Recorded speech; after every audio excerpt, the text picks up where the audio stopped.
Okay, so my first question for you would be, how would you engage the community, specifically students and parents, in making decisions with our schools outside of the school board meetings? Well, currently, the schools have a PTA or PTSA. We also have SACS, which the acronym for School Advisory Committee, which consists of 19 individuals that are parents, administrators, teachers, and community members. So first and foremost, that is how parents in the community, along with students, have the opportunity to engage our board. Well, I've been calling on the parents to come to school board meetings on the radio all the time. And I've also been, I've mentioned too, that I am willing as an objective journalist to have anyone on my WJZZ show who's running for the school board. Matter of fact, a lady just emailed me and said that she wants to come on, and I'll probably be, as many Wednesday mornings that I have between now and November the 8th, I'll be bringing people on to state their platform for fixing the reading program. But that's one of the things that I have been doing and will continue to do. And I certainly welcome anyone, in that regard. That's a good question, because one of my platforms is reuniting parents into the school system. And that's what we must do. We must start making parents feel comfortable and want to come out. Not just when there's a problem, come to the board meeting, but come to the board meeting with some good news. Bring students with you. I think we should, and I think they do highlight students, but I would like to see if there are students in the audience, even though they're not speaking, highlight them. Put the spotlight on them because they came to a school board meeting. Parents, again, must feel comfortable. And once a parent feel comfortable, that filters down to their student, to their child. If a parent is okay with coming up into a school and going into the office and having a rapport with the school, that child is going to have a rapport with the school.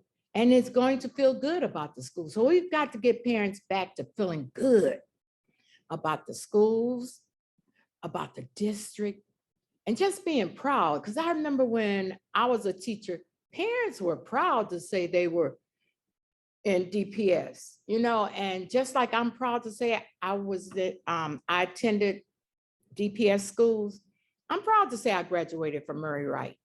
You ask me, I'll go anywhere and tell you. So we've got to get back to that feeling and making parents feel comfortable. And we've got to be transparent. And we've got to be servant, as I said. It comes from the heart. And when it comes from the heart. So thank you for the question. One of the things that I have on my kicker card that I want to fight for is basically a high level of communication, right? As a parent, I can tell you that I often have to call around a few times. I don't always get information from the school, right? I don't always understand or know everything that's happening. And so I believe that we need to be innovative and create some type of parent academy, right? Where we're convening the parents, right? And we're convening all parents, not just parents like me, but parents who are not like me, right? Whether they prefer a virtual aspect of it or whether they want to meet in person, but we need to have some type outside of the PTA, outside the school board. We need to have consistent parent forums that allow parents to kind of talk about what their issues are, discuss how DPSCD as a whole can improve. I think, and also vent and cry on each other's shoulder, because I think community is important. And sometimes parents feel like they're on an island. And if they would just get in a room with other parents, they would realize that we're all going through the same thing. And at the end of the day, we want our children to be successful, and we want them to graduate and be able to have the best opportunity possible for them. What's the decision making for the school board? Well, just like you all invited me to the table, invited other board members to the table, I think the most important thing is when we make decisions about individuals, that we invite them to the table and we have discussions and we look at their input, and then we actually apply it to what our plans are.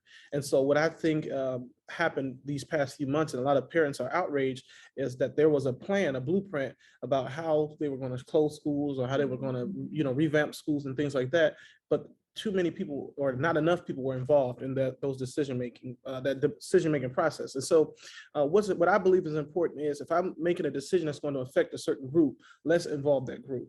And let's try more than one time to communicate with that group of people. Maybe the day that we had it wasn't good enough for everybody. So let's try to make some attempts to engage that community. And so, like you said, if we make a decision that affects students, let's bring our students to the table. If we make a decision that affects our teachers, let's invite our teachers to the table. Let's have a conversation.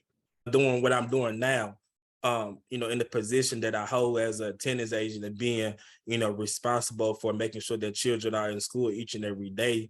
But not only do I do attendance agent, but I think that I, hold on different hats, because not only am I making sure that the attendance is straight, but I'm making sure that the children have the resources that they need. And, when we have back to school events, I'm very active in the community, and my campaign is bring, bridge, build. So I want to be able to bring our ideals and our skills and our talents and bring, our children, our students together, but to be able to get the community involved, because it takes a village to raise a child. And when the community come together, and when, the students come together and the schools come together, we're on one accord. That goes with being able to host, after school programs. You're being a senior in college and the different things that you have going on. We want to make sure that we're giving you the support to make sure that you actually get the scholarships, that you need, to make sure that when you graduate from high school, that you're in college and you have the support that you need. But also, if you have a job that you have to do, or maybe some entrepreneurship, being able to bring those different things back into the classroom that deals with social skills, that deals with, entrepreneurship, that deals with helping you to cultivate your trade and your gifts and your talents, that you can be successful. And the way we do that is bringing the community together with the schools, because we have so many different programs that are out there in the community that can be introduced into the school system, to be able to bridge that gap that we have. So being able to, reach out to, the mayor's office, who I have a great relationship with, being in, the city council members or the politicians, being able to bring all of us together and be able to offer programs, and also be able to have a school board, a youth school board, that I feel like that we should enact. Because you have the school board that deals with school board meetings, but I feel like there should be a youth school board that's able to advise and be able to bring the ideas and skills and talents to the board. So those are some of the things I want to be able to enact.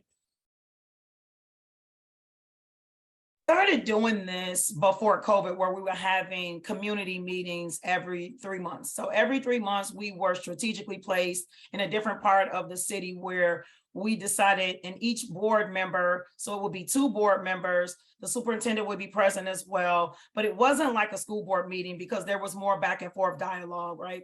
So we were doing that, and a lot of the groundwork that rose to the level of the community meetings was introduced in that space. And so it was really exciting to be able to do that. And I think the momentum was there. There were students there. There were stakeholders there from the community, but then COVID hit and we kind of got obviously away from it. So I think we do have to reinstitute those meetings, because they were extremely helpful, not only for the board, but I think it gave the community, those who aren't comfortable in the board setting, because it seems a little structured and it's just a little, it doesn't fit for everybody. So I think that they had an opportunity to do that. I've talked to several times, we have a student governance team where there are 2 students from every high school who sit on this governance team. So I've gone and I've spoken, I've even done presentations, a workshop with those young people as well as us bringing young people onto the board. So last year was the first time we had an opportunity to have student ambassadors. So there were 2 ambassadors and 1 alternate. The 2 ambassadors, one from Cass Tech, who you all may know, but he